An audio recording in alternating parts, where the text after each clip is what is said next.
Ms. Carias. Good evening, ladies and gentlemen. Thank you for Chambers and Commerce to host this event for us to present all of you. My name is Carias, and I've been living in this city since 1994.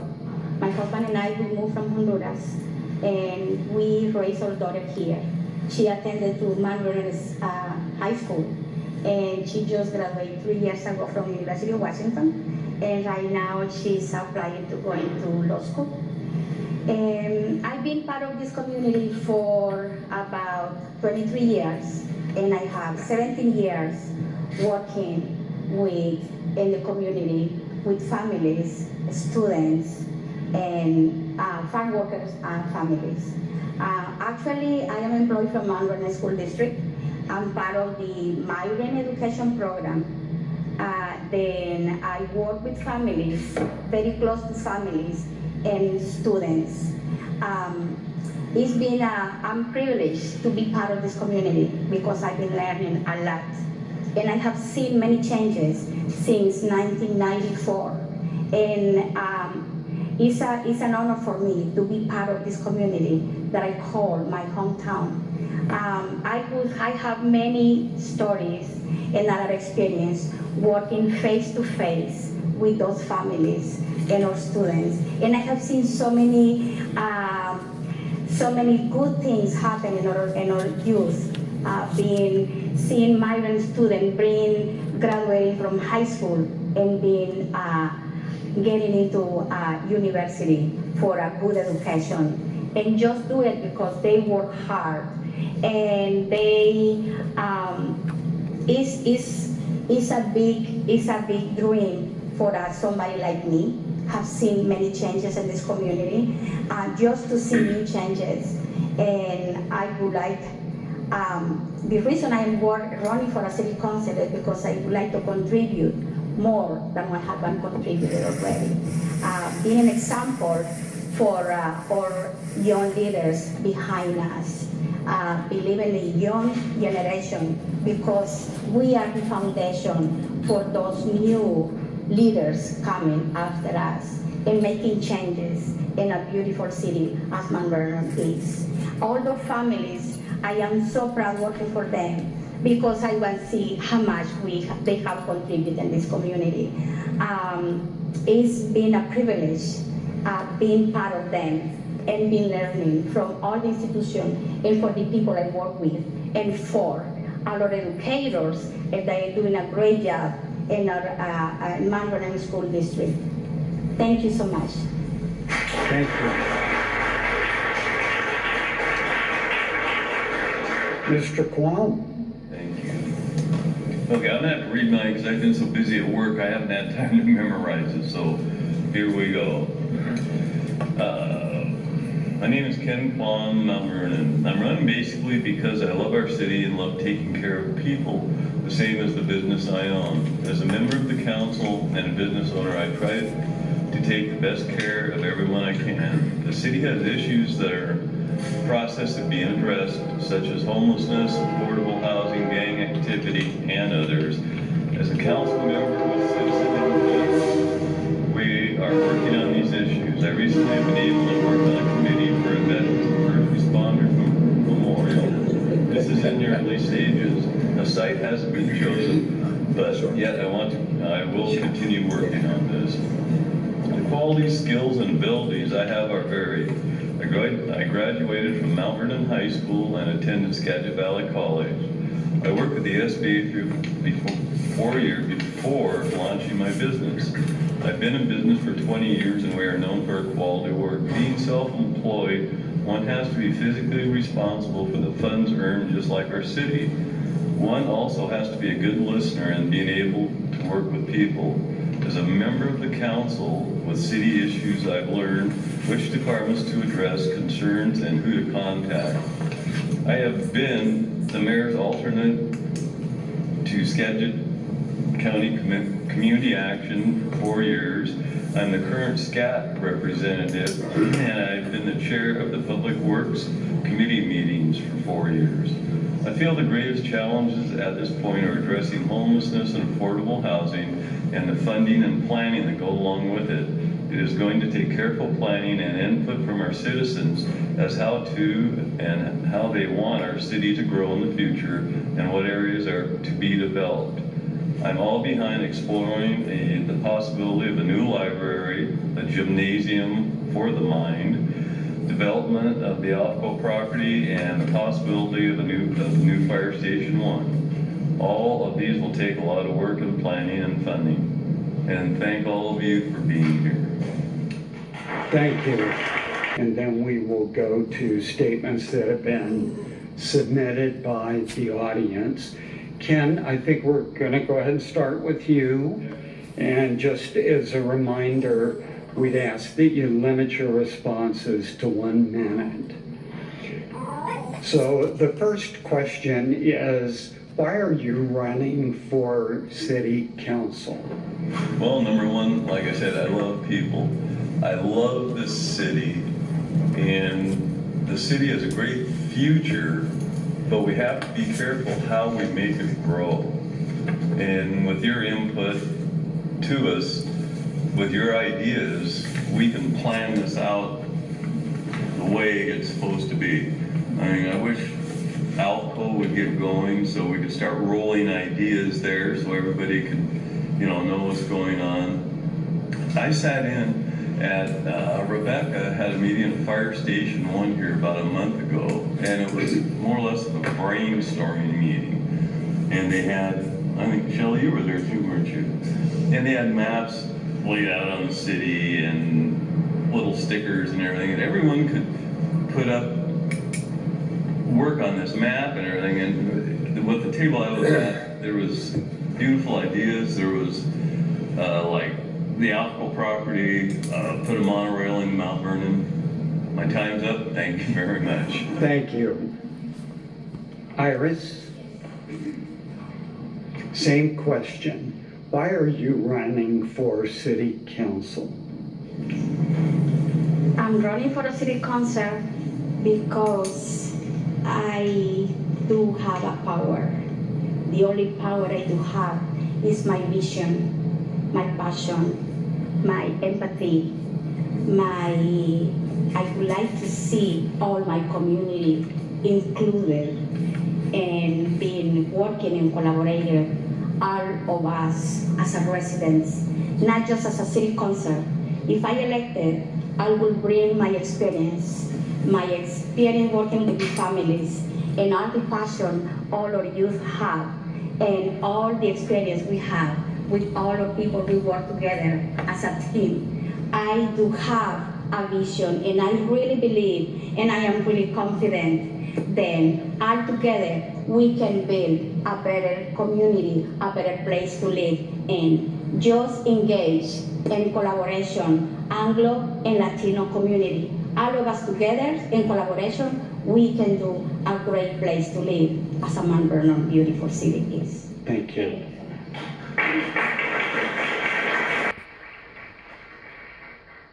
Several of you had mentioned the problem of homelessness in Mount Vernon. And the second question asks you to talk for a minute about what you see some solutions to be. And Mr. Brocksmith, I think, will. Ms. Carias.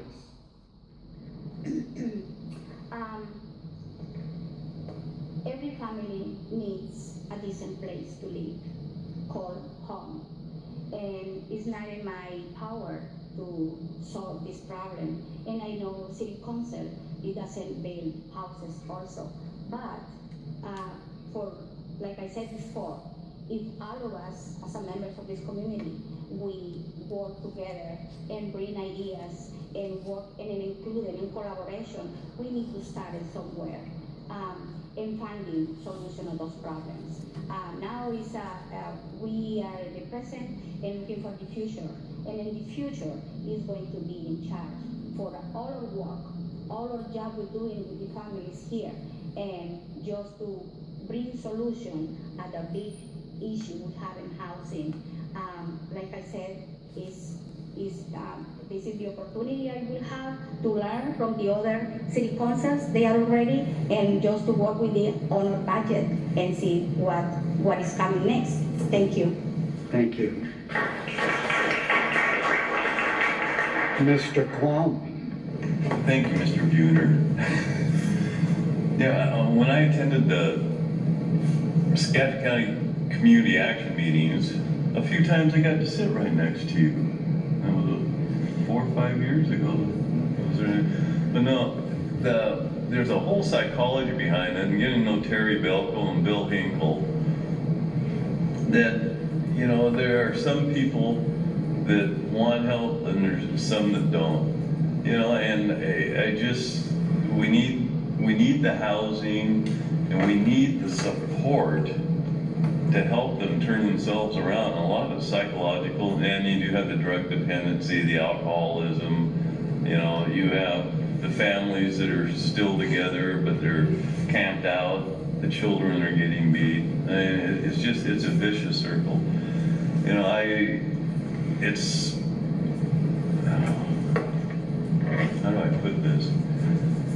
There's some of them that we're never going to turn around, because my daughter had some health problems, and I sent my wife down the train to Vancouver 6 times, and she'd come back on Sunday afternoons, and I'd go down there early, and well, a few times it was after work, and I looked like a truck driver when I was down there.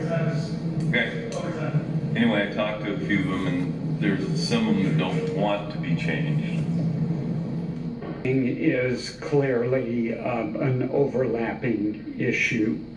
And our last prepared question is, housing is an issue both in terms of lack of supply and affordability.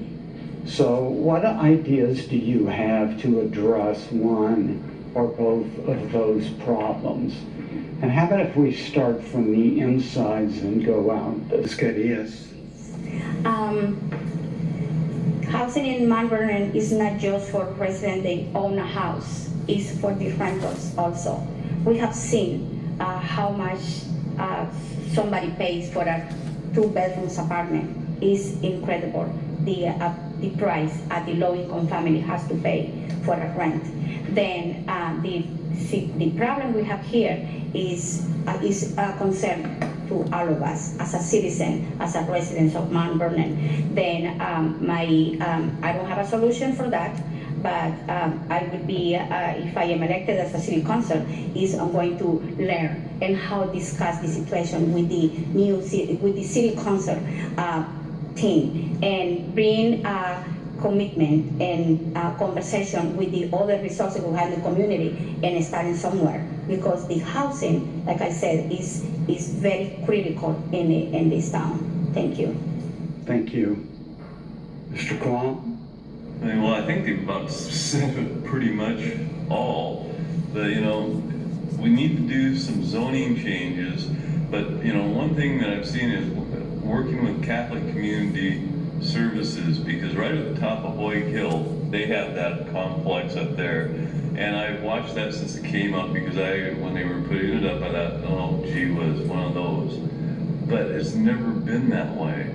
And I've talked to a couple people in Bellingham that have been around the Catholic community one up there, and it's like an apartment. There are no problems around them. So with all they said and everything, that's what I'm going to add, and let's move forward.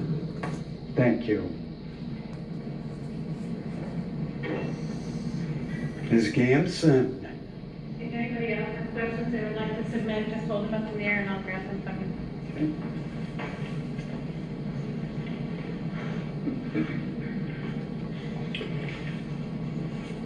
Okay, Mr. Quam, I would ask that you start us off on this first one. What do you feel is more important to economic development? Helping existing companies grow or attracting new business? How would you support local businesses to grow? You know, to support local businesses to grow, and like my business, how I started, was with the SBA, and it takes money to grow a business, and like low interest loans. You know, what the city has just so much land, and we have to use the best of it. But I would say the businesses that are here, promote them, make sure funding is available if they want to grow, and give them all the resources that they need to do that. Okay, thank you. Ms. Carias? Mount Vernon is changing, getting diverse and large. I think one of the most important topics is creating Mount Vernon a beautiful place. As hard workers we are, working in decent way, we are getting our city more attractive. It's going to bring more development and business and getting attractive and creating better opportunities, job opportunities for all citizens. And it's our job continue development and working in this community and working in hand by hand and all included in collaboration, and we are going to create a better city and be more attractive for outsiders to move into Mount Vernon and bring to invest for business. What do you propose to do to manage gang activity in Mount Vernon? And Ms. Sarah, I'll start with you. Thank you. Gang activity in Mount Vernon is a very gentle, susceptible thing to touch. What I said before, I think the most important, we need one thing, it takes to another thing, housing. When a family don't have a decent place to live, a very safe place to live, how this family can protect their children and living in a very poor conditions in a very destroyed apartment where all the kids, they hang out on the streets and they don't have a place to go to play. For example, we don't have enough recreation parks here in Mount Vernon, and I think this is a major topic and a major plan and project to build for our youth. We have good resources. We have many resources in the community as a mental health. In the SHS, CIMAR, Tierra Nueva, they work with those groups. Then we just need to keep working, and so housing is a big priority. Thank you. Mr. Quam? Yes, I think it was about 5 years ago, 6 years ago.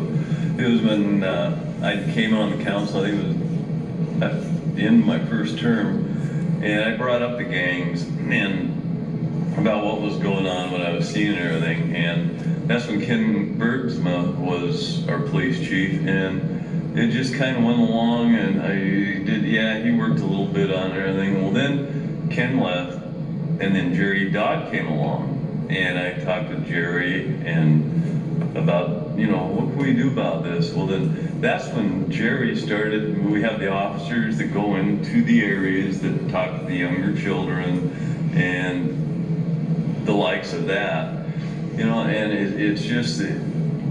it's a underground problem. I mean, right now we're seeing second, third generations of gang kids, or the parents have been in gangs, and the kids are recruited, and they don't know anything different. I know one thing Jerry has done is they have set up an electronic network, and I think it's with Bellingham down south, to monitor what's going on. Thank you. Thank you. Ms. N. Roberts? Mr. Quam, for this next question. Please explain what sustainability means to your perspective on the future of Mount Vernon. So what is sustainability? Sustainability is a good future for Mount Vernon with commerce, happy neighborhoods, and just a vibrant community. Because I've been in a lot of cities on the West Coast, and this has got to be one of the most beautiful places. We have to sustain what we have, but we have to grow in the ways that people want here to keep this such a beautiful place. Ms. Carias. As a women, we have the power.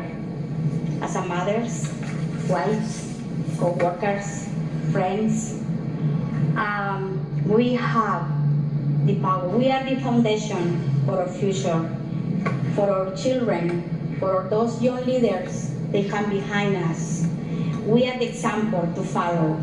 We are the strength. We are those examples we need to refrain for our generation. Then, as a good example we are, then this is going to be our future on our children. Thank you. Next question, and I think that I'll begin to go this way and back this way so I don't get confused. So I'm going to go ahead and start with you, Ken, on this one. We'll be a little more linear. Assuming you win the council seat, how would you involve your former opponents in addressing the issues of Mount Vernon? Well, with winning the council seat, that would be really nice, but what I've learned tonight from listening to them is we all think in 3 different dimensions, and it's nice to get different perspectives of just what I have.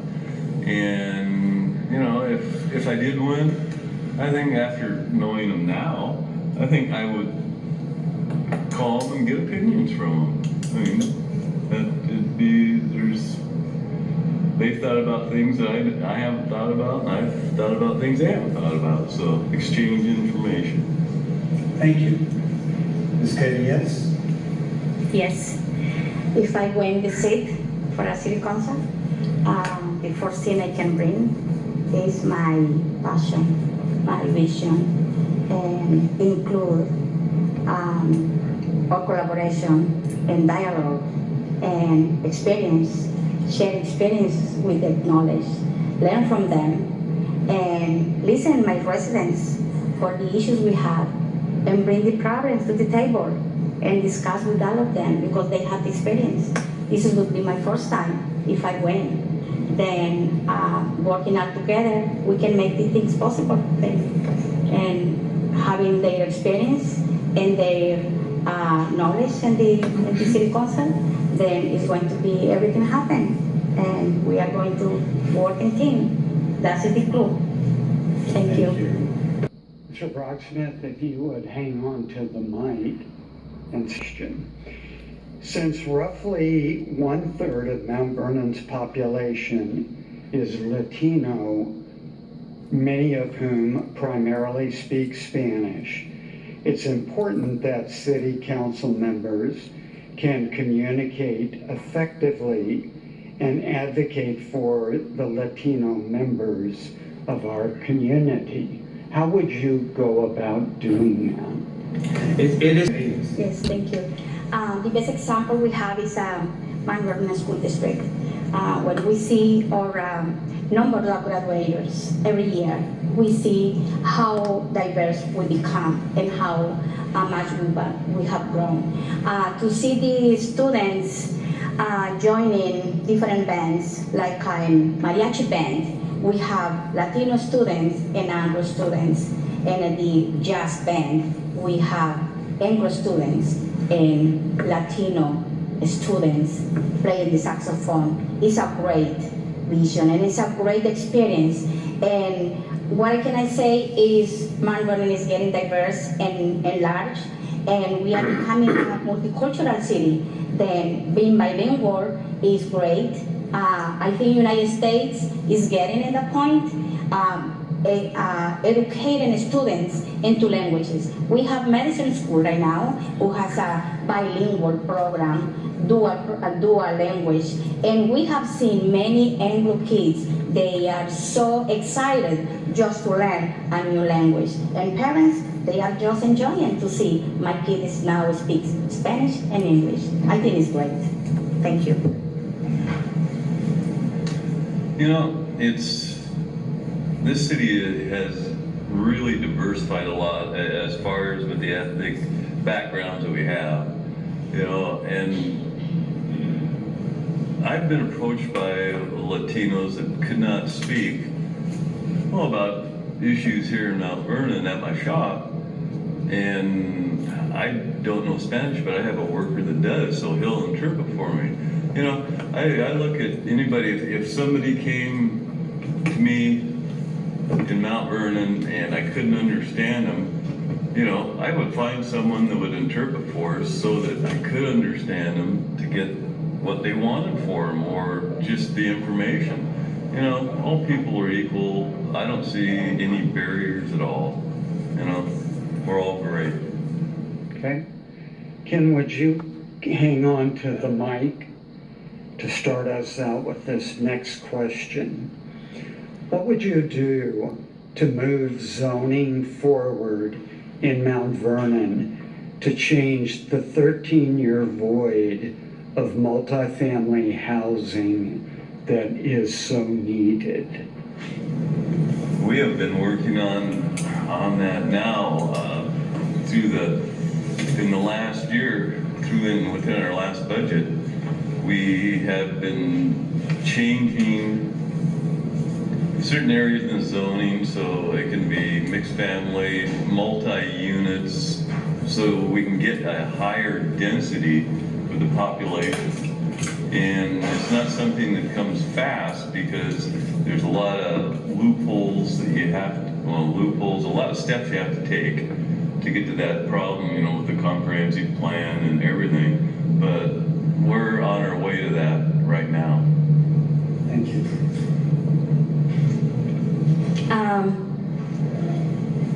I think I don't have the answer because this is something I don't really have experience.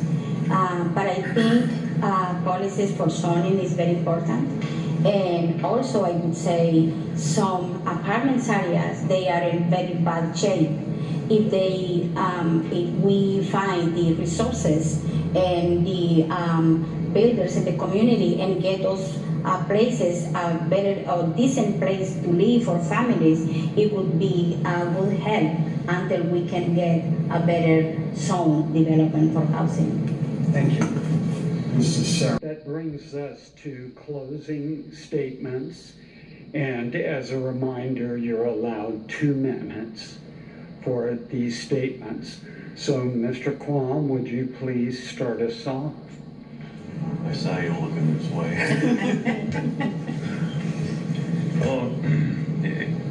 If re-elected to represent Ward 1 on the City Council, I continue to help the citizens of Mount Vernon with the best of my abilities. Mount Vernon will grow and we must be smart about it so that we can eliminate future problems. I'm the quiet guy in the council, but actions speak louder than words. When the council votes to spend city funds, I always remember who pays the taxes and what they should be used, that they should be used in a prudent manner. I spend my money wisely for the city just like I do in my business. Neither a bottomless pit of money. I will continue to do my best to understand citizens' concerns and work towards solutions. With the right approach today, we can eliminate future problems entirely instead of having to fix them later. Solutions are what you find when you work together as a team. Thank you. Thank you. Ms. Carias. I will continue being the same citizen as of today. I have been working for my community, for my families, for our students, for our organizations, and doing my best, bring dignity for my families and being an example for all our children, being a foundation, and being a woman in this community. But I think having a little diversity on the city council and have a few more women on there might promote some different ideas. My household runs with my husband and myself, and we have different ideas all the time. And so I think that the city at large, the community, we all have different ideas, and I think it's incumbent upon us to have some equal representation up there as well. So I hope I get the vote August 1st. Thank you.